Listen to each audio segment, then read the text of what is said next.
Soal yang pertama, diketahui fungsi linier. Di sini fx dan gx ya.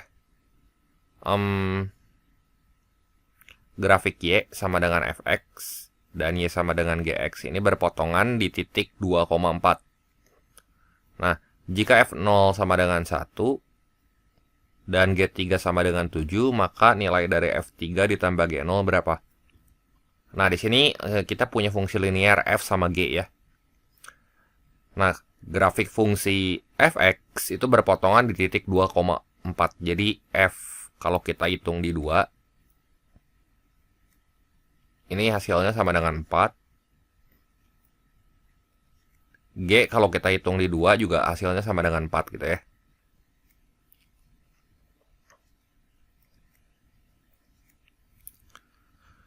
Nah, terus udah gitu, kan fungsinya fungsi linier. Nah, fungsi linier tuh kalau kita tulisin dalam bentuk dalam variabel x gimana?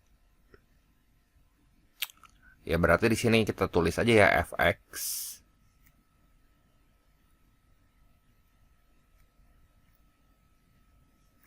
itu sama dengan ax tambah b. Ini variabel x-nya bisa kita gonta-ganti ya. Nah, gx-nya jangan a sama b lagi. Gx-nya kita tulis aja cx tambah d gitu misalnya ya. Nah, ini gx-nya itu sama dengan cx tambah d.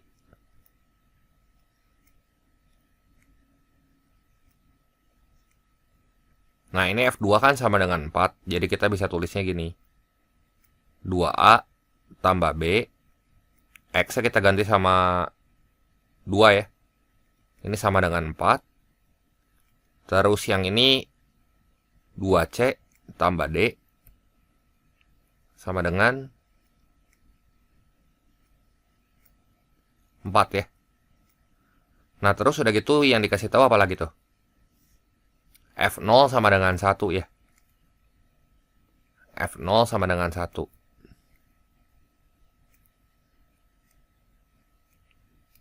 Berarti si variabel x yang ini kita ganti sama 0 aja ya. Jadi 0 kali a kan 0. Nah, di sini b-nya kita udah dapat nih, b-nya sama dengan 1. Ya, jadi nilai a juga bisa kita cari gitu. Nah, nilai a-nya gimana? Ini kan 2a ditambah 1 sama dengan 4. Ya, jadi di sini 2a sama dengan 3. Si a-nya kita dapat 3/2 ya. Udah nih, kita dapat a sama b-nya. Kita dapat fx-nya ya. Jadi fx di sini sama dengan a-nya tuh 3/2x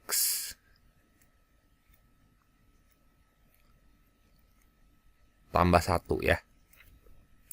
Nah, sekarang buat si gx-nya gimana tuh? Kita pakai data G3 sama dengan 7 ya. Jadi di sini G3 sama dengan 7. Nah, x pada variabel x pada fungsi G maksud saya ya. Variabel x pada fungsi G itu kan yang ini. Kita ganti sama 3 gitu.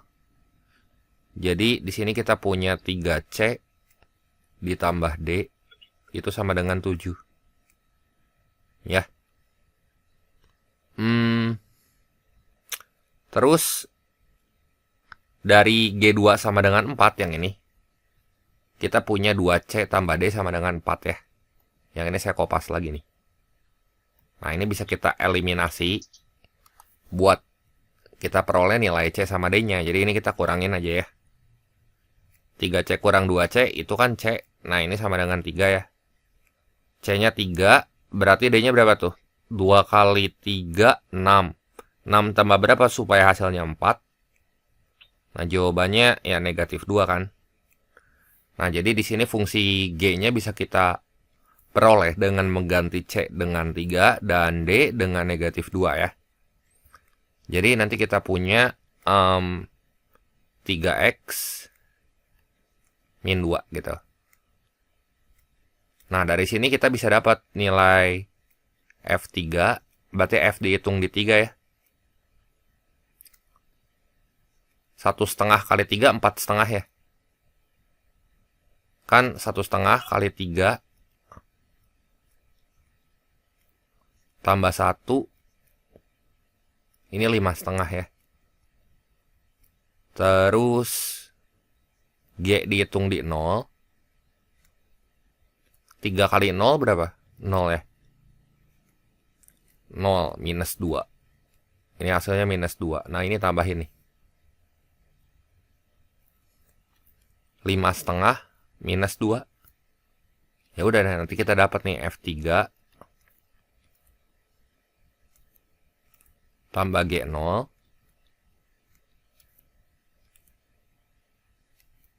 sama dengan 3,5 ya.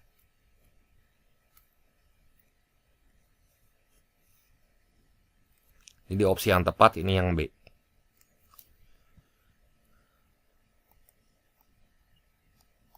Kita lanjut lagi ke soal berikutnya. Soal yang kedua, diketahui fungsi fx sama dengan cx kuadrat tambah 5x tambah 4. Gx-nya sama dengan x plus 2. Nah, f dihitung di G-1 sama dengan 11. Nah, tentukan nilai C. Di sini kita cari aja dulu nilai G-1 ya. G-1 berarti kita ganti variabel X pada fungsi G dengan min 1 gitu ya. Kan fungsi Gx-nya mah X plus 2 ya. Berarti di sini min 1 tambah 2. Ya hasilnya 1 gitu. Jadi F kalau kita hitung di 1. Kan F dihitung di G-1 sama aja kayak F kita hitung di 1 ya. Nah, ini semua nilai X-nya kita ganti sama 1. Jadi C tambah 5 tambah 4 sama dengan 11. Ya. Jadi berapa nih? Ini kan 9. Nggak, nanti kita dapat nilai C-nya di sini. C-nya berarti sama dengan 11 kurang 9. C-nya berarti 2 ya. Jadi di sini opsi yang tepat yang B. Kita lihat lagi ke soal yang ketiga. Diberikan dua buah fungsi.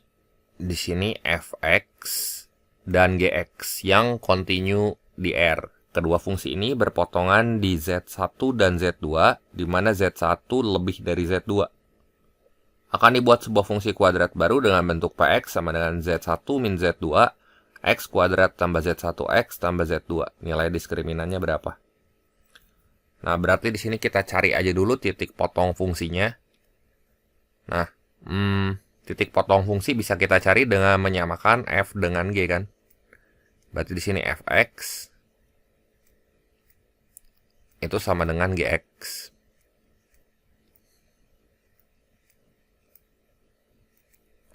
Berarti di sini X pangkat 2 tambah 5X sama dengan 2X tambah 4 ya.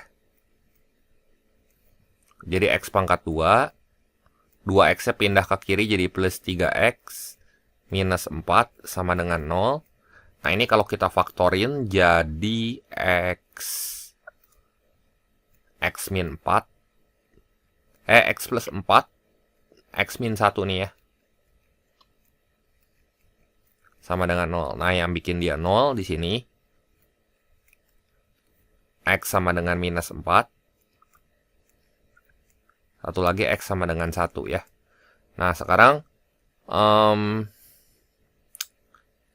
X sama dengan minus 4 sama X sama dengan 1. Jadi berpotongannya di sini nih. Nah kan Z1 lebih dari Z2 nih. Yang jadi Z1-nya berarti itu 1 ya. 1 ini sebagai Z1. Terus Z2-nya itu negatif 4. Kan 1 lebih dari negatif 4 ya. Ngikutin syarat yang ini.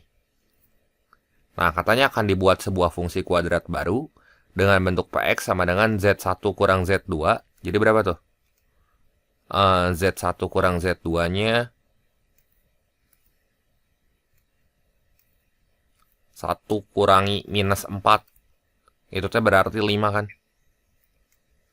Ya, berarti persamaan fungsi kuadrat barunya di sininya saya bisa tulis sebelah kanan aja ya. Jadi ini Px sama dengan Z1 kurang Z2-nya mah kan 5 ya.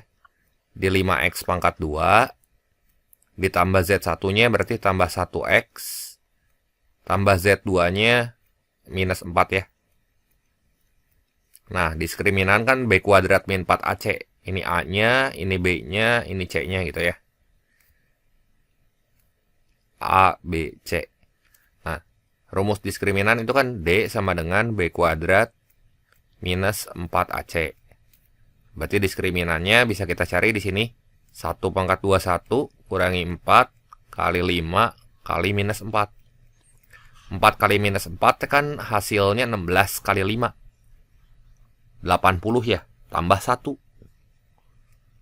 Ya kan? Yang ini kan 80 nih. Plus 80, jadi 1 tambah 80 ya.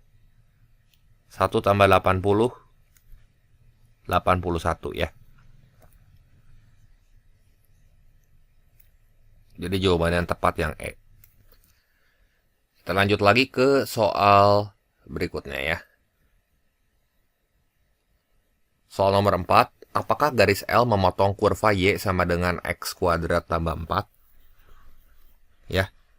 Nah, ini kurva Y sama dengan X kuadrat plus 4. Kita gambar kasar aja ya. Ya, ini kita punya koordinat kartesius. Nah, gini ya. Ini kurva Y sama dengan X kuadrat plus 4 tuh, ya kita tahu ya, ini kurva parabola yang terbuka ke atas. Ya, dia punya titik puncak di sini, atau titik minimum. Itu di sini. Nempel di sumbu Y gitu. Nah, ini sumbu Y. Kan kalau X-nya 0 berarti Y-nya 4. Artinya titik ini tuh 4 gitu ya. Nah, ini X gitu.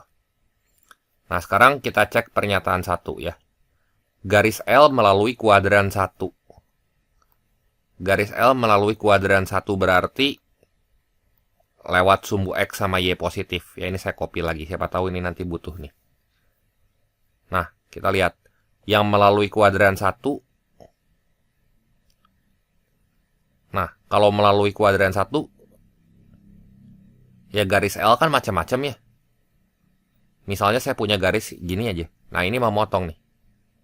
Dia melalui kuadran 1 kan. Misalnya ini saya punya garis Y sama dengan 7 deh. Tuh ya. Tapi kalau saya punya di sini Y sama dengan 2, nggak memotong kan ya. Jadi pernyataan 1 aja mah tidak cukup.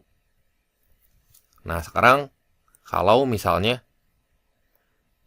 saya gambar lagi di sini garis L melalui kuadran keempat. Melalui kuadran keempat, misalnya saya gambar garis sembarang aja ya kayak gini. Ini bisa kayak gini, dia nggak memotong, atau bisa juga dia motong.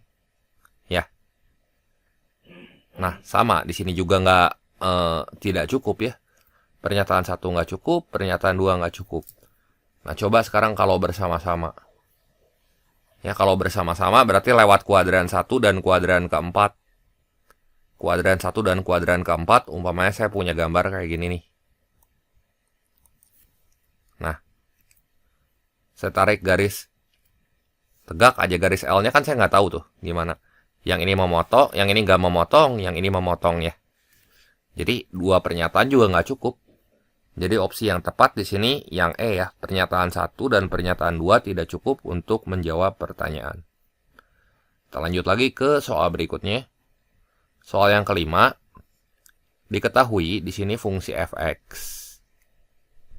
Fx sama dengan x pangkat 2 minus 5x plus 6 ya. Nah, terus udah gitu GC di sini. G dihitung di C. Itu sama dengan akar C plus 2.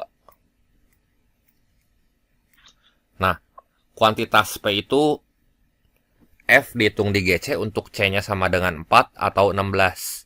Sekarang kalau C-nya 4 aja ya. Berarti di sini G-nya berapa tuh? G dihitung di 4. G dihitung di 4 itu akar 4 tambah 2 ya. 2 tambah 2, 4 ya. Jadi di sini F4-nya, F dihitung di 4, itu nilainya 4 kuadrat, itu 16, dikurangin 20, tambah 6. Minus 4, tambah 6, 2 kan. Sekarang kalau misalnya C-nya sama dengan 16. Berarti G kita hitung di 16. Di sini sama dengan akar 16 tambah 2. 4 tambah 2, 6. Nah, G dihitung di 6. Berarti 36 dikurangi 30 tambah 6. Ini 12. Nah, kasus pertama ini kalau kita bandingin dengan Q-nya 5. Ini kan kuantitas P tuh. Kasus pertama P-nya ini lebih kecil dari Q. Lebih kecil dari 5 ya. Nah, kasus yang kedua, 12 ini lebih besar dari 5. Nah, karena kontradiksi, maka pernyataan ini ya ekivalen dengan tidak dapat dipastikan atau tidak dapat ditarik kesimpulan ya. Soal nomor 6, diberikan sistem persamaan linear sebagai berikut. Ini soalnya saya ubah ya, saya ganti sedikit. Nah, pertanyaannya agar sistem memiliki solusi tunggal, maka nilai A harus berapa? Memiliki solusi tunggal itu misalnya kita punya dua persamaan garis gitu. Ini garis 1 sama garis 2. Nah, kalau dia punya solusi tunggal, itu tuh punya satu titik potong di sini. Jadi si garisnya kudu berpotongan. Nah, kalau misalnya garisnya nggak berpotongan atau sejajar gitu, jadi kalau garis itu nggak berpotongan atau sejajar, itu nggak akan punya solusi tunggal, ya. Jadi syaratnya rasio atau perbandingan koefisien X sama koefisien Y-nya itu tuh nggak boleh sama gitu. Nah, yang pertama kan kita punya gini nih, AX tambah BY, AX ditambah BY-nya tuh 2 ya, 2Y, itu sama dengan, langsung aja saya bikin konstan ya, 20. Terus bawahnya tuh 4A tambah 1X tambah 4Y gitu ya. Ini sama dengan 20.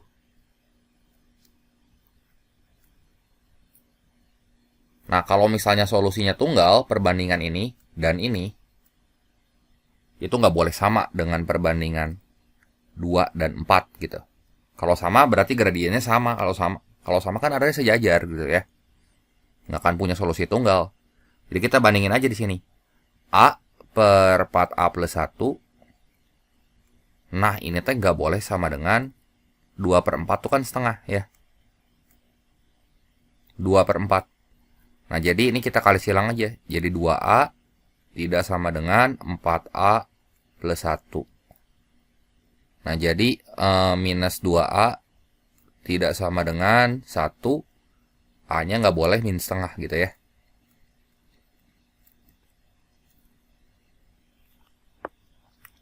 Jadi jawaban yang tepat ini yang C ya. Lanjut lagi ke soal berikutnya. Nah, ini juga sama. Ada saya ganti sedikit soalnya. Di sini yang ditanya tuh F aksen 1. Nah, gimana caranya nih? Kita punya fungsi F dihitung di 2X plus 1 per 3X plus 3.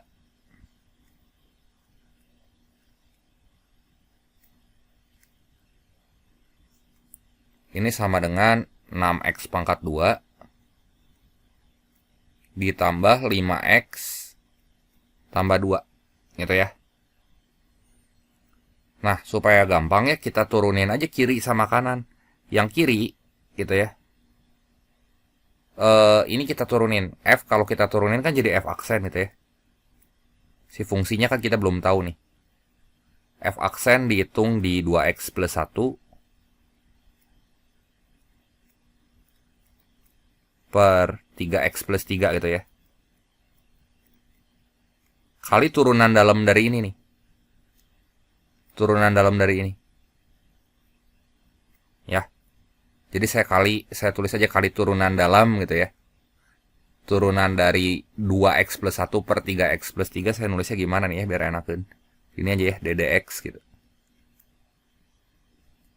Kalau nggak ini saya misalin sama G gitu ya. Nah ini saya misalin sama G.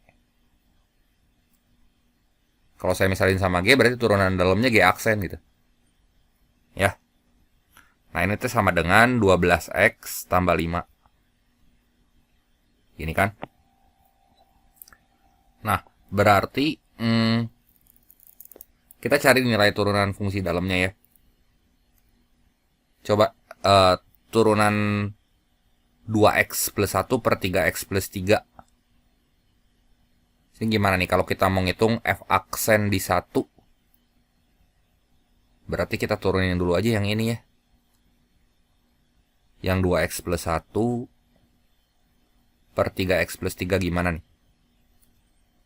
Itu kan bentuk pembagian.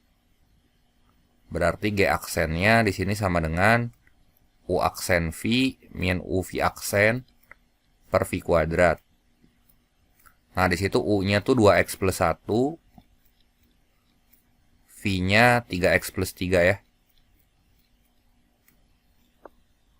Nah, jadi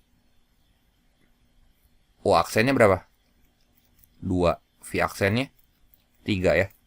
Berarti G aksennya di sini sama dengan U aksen V 2 kali 3x plus 3 min U V aksen ya. Nah ini saya pindahin ke atas biar muat ya.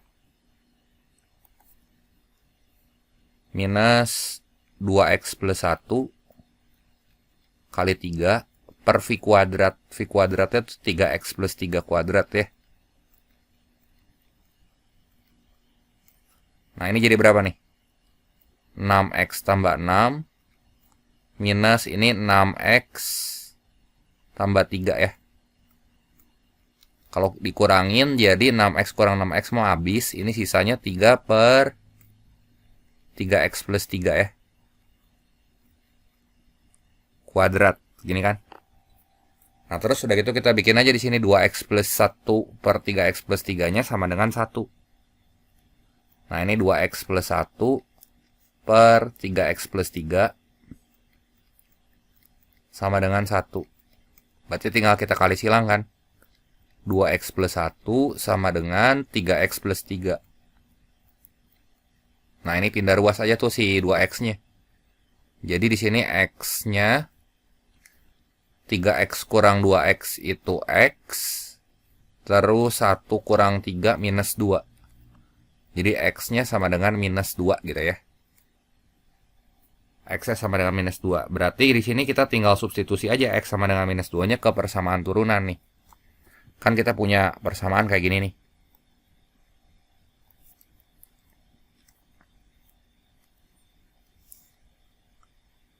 Berarti di sini supaya kita dapat nilai F1, si X-nya teh kudu minus 2. Ya. Jadi F aksen kita hitung di 1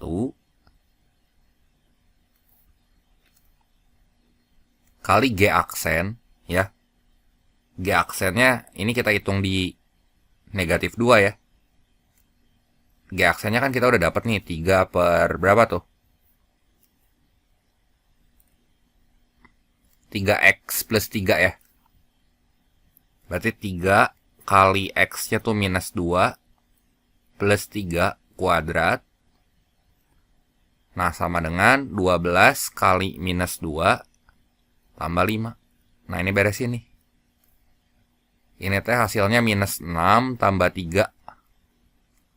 Minus 6 tambah 3. Minus 3 ya. Minus 6 tambah 3, minus 3 dikuadratin 9. Ini coret 1. Ini coret jadi 3 ya. Jadi sepertiga nih. F aksen dihitung di 1 Berarti itu 1/3 kali min 24 tambah 5. Min 19. Berarti F aksen 1 dikali 1/3 sama dengan min 19. F aksen dihitung di 1 ini sama dengan kali 3 aja masing-masing ruas ya. Min 19 kali 3 mah minus 57 gitu ya. Jadi opsi yang tepat ini yang E. Soal nomor 8, diketahui fungsi fx sama dengan 2x plus 3 dan hx 4x min 1. Jika h sama dengan f komposisi G, maka inverse dari fungsi G, yaitu G inverse x gimana? Nah, itu hx-nya kita cari dulu ya. Hx-nya mau udah tahu ya. Kan hx sama dengan f komposisi G.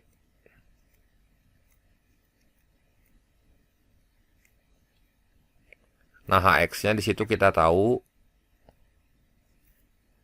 4x min 1.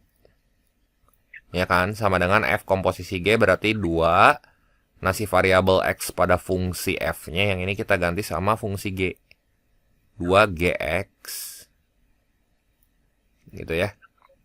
Plus 3. Nah, kita cari di sini G sama dengan gimana? Masih 3-nya pindah ruas ke sebelah kiri. Jadi kan kita dapat nih 4x minus 4. Nah, karena dia masih nempel sama 2, bagi 2 semua. Ini bagi 2 sama dengan gx. Ya. Nah, kalau dibagi 2 ini, masing-masing bagi 2 ini kan jadi 2x minus 2 ya. Jadi kita punya fungsi G-nya tuh ya bisa kita tulis gini deh. Y sama dengan 2x minus 2. Nah, karena yang ditanyanya inverse, itu kan kita menyatakan bentuk Y sama dengan menjadi bentuk X sama dengan. Caranya gimana? Di sini ya udah aja kita langsung tulis sini. X sama dengan Y plus 2 dibagi 2. Nah, inilah fungsi inverse-nya. Nanti X jadi G inverse X. Ini nilainya sama dengan X tambah 2 per 2 ya.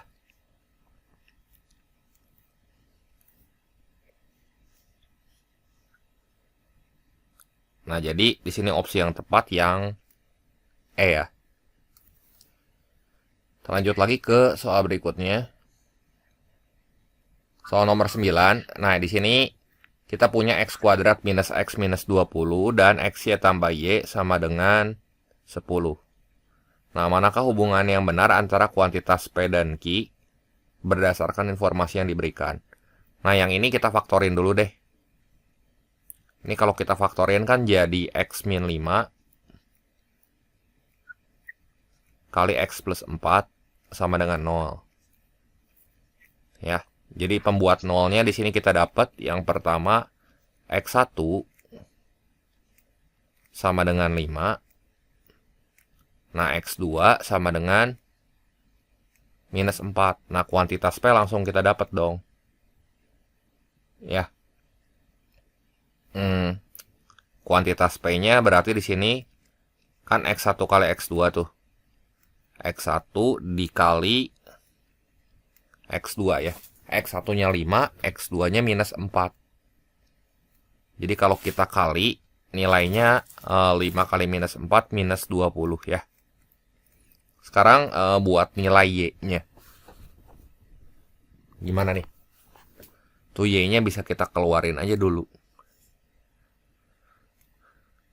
Jadi XY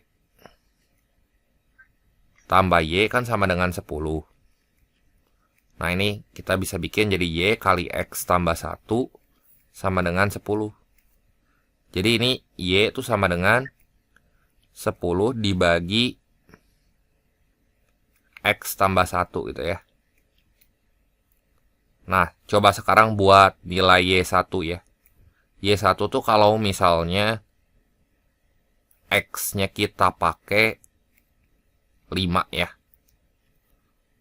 Jadi berapa nih?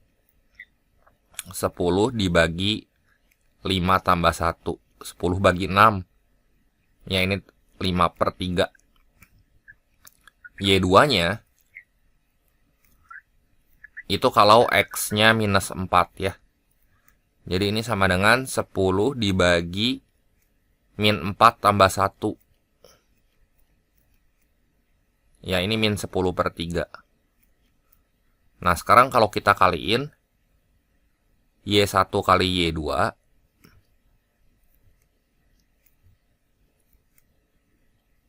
ya ini kuantitas Ki ya. Kuantitas Ki saya tulis dulu nih, Ki sama dengan 5 kali min 10 itu kan minus 50 bagi 3 gitu ya. Minus 50 dibagi, sorry, ini 5 tambah 1, 6 ya. Oke. Berarti minus 50. Y1-nya 10 per 6 ya. 10 per 6 jadi 5 per 3 ketang. Nah, ini udah sama-sama per 3 tuh ya. Minus 50 per 3 kali 3, 9. Berapa nih? Sekitar 5 sekian lah ya. Negatif 5, sekian.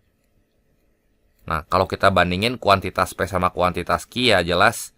Q kan min 5, P minus 20. Berarti Q ada di depan, P ada di belakang. Ya kalau gini mah P kurang dari Q ya.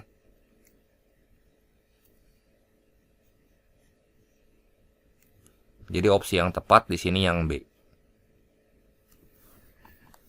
Kita lanjut lagi ke soal-soal berikutnya. Soal berikutnya yang ini. Soal nomor 10, diberikan segitiga siku-siku sebagai berikut. Nah, ini 21, 20, triple Pitagorasnya ya 21, 20 harus hafal sih ya, ini ya 29. Kalau teman-teman nggak hafal ya pakai rumus Pitagoras aja. Akar A kuadrat tambah B kuadrat. Akar 841 kan ini. Nah, sekarang kita lihat sin C. Semua yang ditanya tuh sudut C yang ini ya. Sin C, cos C gitu ya. Yang pertama nih. Sin C 21 per 29 betul nggak? Sin C sama dengan 21 per 29. Depan per miring kan? Ini depan, ini miring. Ya benar ya, 1 benar, 3 benar. 3 pasti benar aja, kalau 1 benar 3 pasti benar. Sekarang kita cek pernyataan yang kedua. Cos C sama dengan 20 per 29. Samping bermiring kan? Ya ini benar juga ya. 1, 2, 3 benar. Sekarang kita cek pernyataan keempat. Nah ini tan C aja ya. Dari tan C buat tahu kotangan ya gampang kalau kita tahu tannya ya. Tan kan depan per samping. 21 per 20. Berarti kotangan C ini sama dengan 20 per 21. Kalau dikuadratin kiri kanan. Jadi harusnya 400 per 441 ya. Nah, sementara di pernyataan keempat, ini bukan pernyataan ketiga, sorry, maksudnya pernyataan keempat, dia bilang 441 per 400, berarti ini salah nih. Jadi pernyataan yang tepat di sini 1, 2, dan 3 saja. Sekarang kita lanjut lagi ke soal berikutnya. Nah, sebuah tangki berbentuk kubus dengan panjang sisi S, sedang diisi bensin menggunakan sebuah corong berbentuk kerucut. Alas corong menempel pada permukaan atas tangki dan puncak corong berada di luar tangki gitu ya. Nah, diameter alas corong itu 10. Diameter alas tuh yang ini ya. Sehingga jari-jarinya itu 5 ya. Ya iya, jari-jarinya kan setengahnya. Tinggi corong sama dengan setengah tinggi kubus. Ya, setengah tinggi kubus. Oke. Berarti kalau misalnya jari-jarinya 5. Di sini jari-jarinya 5 ya. Sisi kubusnya berapa tuh? Belum tahu ketang. Nah, bensin mengalir ke dalam tangki melalui corong dengan debit 100 cm3 per detik. Hitung waktu yang diperlukan untuk mengisi penuh tangki tersebut jika tangki awalnya kosong. Tangkinya berbentuk kubus tuh kan. Dan diketahui sisi kubus 15 cm. Berarti ini 15 cm. Kita nggak peduli isi kerucutnya, dimensi kerucutnya kalau kayak gini ya. Kita fokus aja sama volume si kubus. Ya. Nah, berarti kan di sini debit itu sama dengan volume dibagi waktu. Nah, yang ditanyanya adalah waktunya. Waktu yang diperlukan untuk mengisi penuh tangki, berarti T-nya kan. Ini tuh sama dengan V dibagi Q. V-nya itu ya volume si kubusnya. 15 cm kan, berarti 15 kali 15 kali 15 dibagi debitnya tuh 100 cm kubik per detik bagi 100. Oh ya udah ini mah. 225 kali 15 3375. Mundur 2 33,75 cm detik, sorry. Karena ini tanyanya waktu ya. Ini jadi opsi yang tepat di sini adalah yang B ya. Kita lanjut lagi ke soal berikutnya. Diberikan kubus ABCDEFGH. Ini kita gambar dulu aja kubus ABCDEFGH ya, sembarang kubusnya. Nah ini.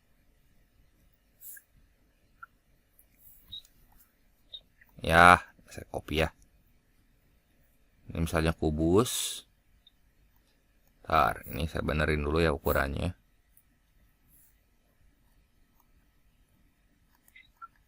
Ini. Ya ginilah ya. Ini kubus pokoknya. Kubus ABCDEFGH terus. Udah gitu. P tengah-tengah AE. Ntar, ini saya namain dulu ya. A, B, C, D, E, F, G, H. P katanya tengah-tengah AE. Ini ada titik P di sini. Terus udah gitu. Q tengah-tengah BC. Berarti Q di sini nih. Jarak P ke Q berapa? P ke Q itu yang ini ya. Nah, lihat aja di sini ya. Panjang kubusnya kan 8 cm, berarti segini tuh 4. Ini segini 4 nih. Ya. Terus segini, lihat, yang ini 4. Ini 4 nih. Si segitiga ini kan siku-siku, ini 4, ini 8. Berarti sisi miring ini berapa? 4 sama 8. Berarti sisi miringnya misalnya A ke Q gitu ya. A ke Q berarti akar dari 8 kuadrat tambah 4 kuadrat 64 tambah 16. Ini 64 tambah 16. Ini akar 80 ya. Akar 80. Nah, ini akar 80. Nah, ini kan siku-siku nih. Ya, segitiga yang ini. Udah jarak P ke Q-nya langsung kita dapat kan. Tinggal Pitagoras aja lihat segitiga yang ini. Gitu. Ntar ya. Ini yang saya warnain, lihat sisi miringnya. Berarti P ke Q ini akar dari 4 kuadrat tuh 16. Akar 80 kuadrat itu 80. Ini akar 96 ya. Nah, akar 96 ini kan 16 kali 4. Berarti PQ-nya di sini akar 16 tuh kan 4. Sorry, kok 16 kali 4? 16 kali 6 ya maksud saya. Nah, jadi 4 akar 6 gitu ya. Nah, ini panjang sisi PQ-nya 4 akar 6. Jadi jawaban yang tepat di sini yang B ya. Lanjut lagi ke soal berikutnya. Soal nomor 13. Nah, banyak nilai X yang memenuhi sehingga Fx sama dengan 3. Nah, berarti Fx sama dengan 3, kita lihat aja di sini, kita tarik garis horizontal di sini ya, di tengah-tengah ini 1 2 3 4 5. 2,5 di sini ya. Nah, di sini coba ini teh Kita tarik aja garis horizontal di sini ya. Fx sama dengan 3 kan berarti yang ini. Sorry ya, ini nggak lurus. Nah, ini 3 nih. Nah, berarti kita lihatnya di satu gelombang aja. Nah, ini 3 gelombang penuh kan?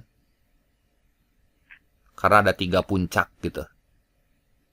Ya, berarti di sini ada berapa titik nih?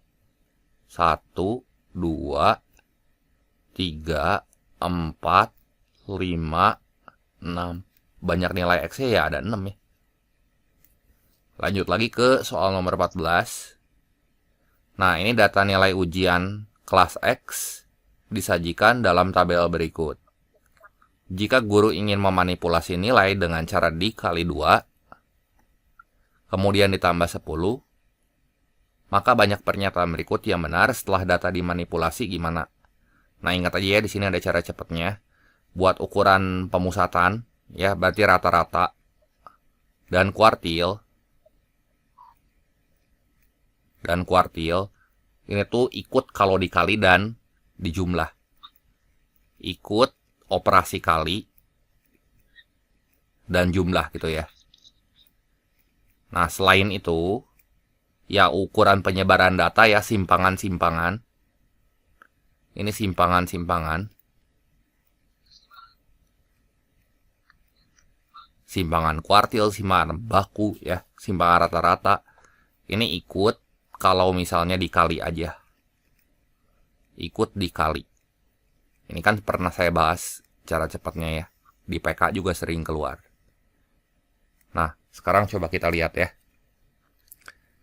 Ini katanya dikali 2 kemudian ditambah 10. Berarti rata-ratanya ikut kalau dikali dan dijumlah. Pernyataan 1 gimana? Rata-rata lamanya kan X bar lamanya. Saya tulisnya X bar 0 ya. Ini X bar lamanya. Itu teh 160. Rata-rata lamanya berapa nih? Ini ada di tabel 75 ya. Berarti ikut dikali dan ikut dijumlah. Berarti X bar baru saya tulis X bar aksen aja sini ya. Ini sama dengan 2, kan dikali 2 ya. 2 kali 75 tambah 10. Ini 160. Nah, ini benar. Terus yang kedua, simpangan baku. Berarti kalau simpangan baku cuman ikut kalau dikali doang. Simpangan baku teh 20. Ya, berarti simpangan bakunya awalnya simpangan baku teh awalnya 20. Terus simpangan rata-rata awalnya yang ini kan 25 tuh. Simpangan rata-rata awal ini SR0. Nah, terus kalau misalnya simpangan baku sama simpangan rata-ratanya dikali 2 ikut ya. Berarti nilainya di sini 2 kali 20 ditambah 2 kali 25 50 tambah 40. Ikut kalau dikali doang kan, kalau dijumlah mah kagak ya. Jadi ini 90, ini benar juga. Kuartil 1 jadi 70, kuartil 1 berapa nih? Kuartil 1 teh 30. Berarti Q1 0. Q1 0 teh Q1 mula-mula maksud saya ya. Itu teh kan Q1 mula-mulanya 30. Q1 yang baru, Q1 aksen. Ini sama dengan 2 kali 30 tambah 10. Nah, ini 70 ya. Terus simpangan kuartil 30. Nah, di sini kita sekalian aja cari Q3. Simpangan kuartil kan setengah Q3 kurangi Q1 ya. Q3 0-nya berapa nih? Coba ini Q3 0-nya sekalian saya cari di sini. Yang lamanya di sini 60. Bukan Q30 ya, itu Q3 yang mula-mula maksud saya. Ini Q3 aksen sama dengan 2 kali 60 tambah 10. Ini teh 130 kan. 130. Nah, sekarang simpangan kuartil yang baru, kide aksen, yang keempat nih. Berarti ini tinggal setengah kali Q3 aksen, kurangi Q1 aksen. Jadi setengah dikali 130, dikurangin 70. Yang ini kan 60 nih. Setengah kali 60, 30 ya. Benar juga ya. Berarti 1 benar, 2 benar, 3 benar. Tadi ini kan benar ya. 4 juga benar. Banyak pernyataan yang benar ya, di sini ada 4. Jelas ya. Sekarang kita lihat lagi soal berikutnya. Nah, ini nilai F, G, H, F inverse 2. Nah, sekarang kita cari F inverse 2 ya. Berarti F inverse 2 cari di sini angka 2 di baris fungsi F. Ya, F2 tuh kan ini 0 nih. Ya, F2 tuh 0. F yang hasilnya 2 berapa? Yang ini kan 3 ya. Di sini kan F3. F kalau kita hitung di 3 itu nilainya 2 dong. Benar nggak? F3 ini sama dengan 2. Berarti F inverse dihitung di 2 di sini. Itu teh sama dengan 3 ya. Berarti yang ini kan 3 nilainya nih. Ya, ini 3 nilainya. Nah, sekarang kita lihat di sini H dihitung di 3. H dihitung di 3. Kalau H dihitung di 3 itu nilainya berapa? H dihitung di 3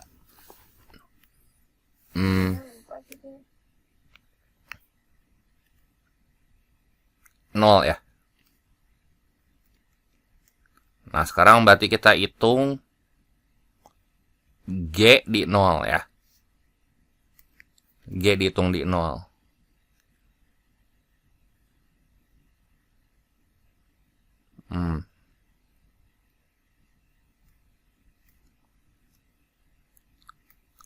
Nah, G dihitung di 0 itu nilainya 2. Terakhir, F dihitung di 2. Berapa tuh? F kita hitung di 2. Nilainya yang ini ya. 0. Ya udah, ini 0 nilainya ya.